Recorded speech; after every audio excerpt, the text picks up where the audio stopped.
So the atomic number is symbolized by Z, and it refers to the number of protons in a nucleus. And you can find the atomic number on the periodic table, so we're going to talk about hydrogen in this video. So for hydrogen, hydrogen's atomic number is 1, so it's right here. So there's 1 proton in the nucleus of a hydrogen atom. In a neutral atom, the number of protons is equal to the number of electrons, because in a neutral atom there's no overall charge, and the positive charges of the protons completely balance with the negative charges of the electrons. So let's go ahead and draw an atom of hydrogen. So we know the atomic number of hydrogen is 1, so there's 1 proton in the nucleus. So there's my 1 proton in the nucleus. And we're talking about a neutral hydrogen atom, so there's 1 electron. I'm going to draw that 1 electron somewhere outside the nucleus, and I'm going to use the oversimplified Bohr model, right? So this isn't actually what an atom looks like, but it's a very simple view that helps you get started. So this is one version of hydrogen. So this is one isotope of hydrogen. So this is called protium. So let me go ahead and write that here. So this is protium. And let's talk about isotopes. An isotope, isotopes are atoms of a single element. So we're talking about hydrogen here, that have that differ in the number of neutrons in their nuclei. And so let's talk about the next isotope of hydrogen. So this is called deuterium. So let me go ahead and write deuterium here. Deuterium is hydrogen, so it must have 1 proton in the nucleus, and it must have 1 electron outside the nucleus. But if you look at the definition for isotopes, right, atoms of a single element that differ in the number of neutrons. Protium has 0 neutrons in the nucleus. Deuterium has 1. So let me go ahead and draw in deuterium's 1 neutron. I'll use blue here, so neutrons are going to be blue. So deuterium has 1 neutron, and since neutrons have mass, right, deuterium has more mass than protium. So isotopes have different masses because they differ in terms of number of neutrons. Notice, though, that they have the same atomic number. They have the same number of protons in the nucleus, right? It's 1 proton in the nucleus. And that's important because if you change the number of protons, you're changing the element. And that's not what we're doing here. We're talking about atoms of a single element. Deuterium is still hydrogen. It's an isotope. And finally, our last isotope, which is tritium. So tritium has 1 proton in the nucleus, right? 1 electron outside the nucleus. So we draw that in here. And it must differ in terms of number of neutrons. So tritium has 2 neutrons. So I'm going to go ahead and draw the 2 neutrons here in the nucleus. And so those are the isotopes of hydrogen. So how do we distinguish between the different isotopes?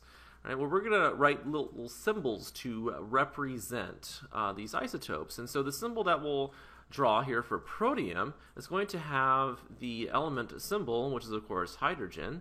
And then down here, we're going to write the atomic number. So the subscript is the atomic number, which is 1, because there's 1 proton in the nucleus. And then for the superscript, we're going to write in the mass number. So let me move down here so we can look at the definition for the mass number. The mass number is the combined number of protons and neutrons in a nucleus. So it's protons and neutrons, and it's symbolized by A. So A is the mass number, which is equal to the number of protons. That's the atomic number, which we symbolize by Z. Right, plus the number of neutrons. So A is equal to Z plus N. And for protium, let's look at protium here, right? So in the nucleus, there's only 1 proton and 0 neutrons. So 1 plus 0 gives us a mass number of 1. And I'll use red here for mass number so we can distinguish. Right, so mass number is red, and let me use a different color here for the atomic number. Let me use magenta here. So the subscript, right, is the atomic number, and that's Z, and the superscript is the mass number, and that's A. All right, so this symbol represents the protium isotope. So let's draw one for deuterium. Right, so it's hydrogen, so we put an H here. there's still one proton in the nucleus, right? One proton in the nucleus, so we put an atomic number of 1. The mass number is a superscript. It's the combined number of protons and neutrons. So we look in the nucleus here, there's one proton and one neutron. So 1 plus 1 is equal to 2. So we put a 2 here for the superscript. And finally for tritium, it's still hydrogen, so we put hydrogen here. Right? There's one proton in the nucleus, atomic number of 1, so we put a 1 here. And then the combined number of protons and neutrons, that would be 3, right? So 1 proton plus 2 neutrons gives us 3. So there's the symbol for tritium. So here are the isotopes of hydrogen, and using these symbols allows us to differentiate between them. All right, let's take what we've learned and do a few more practice problems here. All right, so let's look at a symbol for carbon. So here we have carbon with subscript 6, superscript 12. All right, and if we want to know how many protons, electrons, and neutrons there are, so let's first think about protons. Well, we know that the subscript is the atomic number, and the atomic number is equal to the number of protons. So there are 6 protons in this atom of carbon. And if it's a neutral atom of carbon, the number of electrons must be equal to the number of protons. So if there are 6 protons, there must also be 6 electrons. And finally, how do we figure out the number of neutrons? Well, let's go ahead and write down the formula we discussed. The mass number is equal to the atomic number plus the number of neutrons. Right? So the mass number was right here, right? That's 12, so we can put in a 12. The atomic number was 6, right here, so we put in a 6. Right, plus the number of neutrons, plus the number of neutrons. So the number of neutrons is just equal to 12 minus 6, which is, of course, 6. So there are 6 neutrons. So just subtract the atomic number from the mass number, and you'll get the number of neutrons in your atom. All right, let's do another one. So this is carbon, and this time we have a superscript of 13.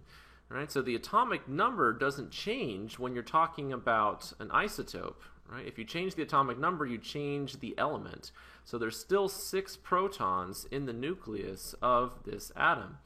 And in a neutral atom, there must be the equal number of electrons, so 6 electrons.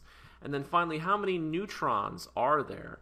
Well, just like we did before, we subtract the atomic number from the mass number. Right, so we just have to do 13 minus 6 to figure out the number of neutrons. So 13 minus 6 is, of course, 7. So there are 7 neutrons in this atom. All right, another way to represent isotopes, let's say we wanted to represent this isotope in a different way.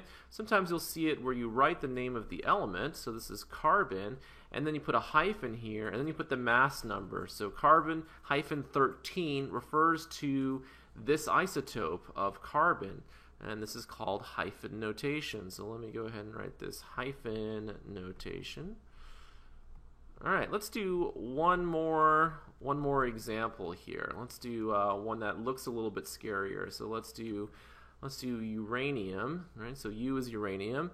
The atomic number of uranium is 92. The mass number for this isotope is 235. So how many protons, electrons, and neutrons in this atom of uranium?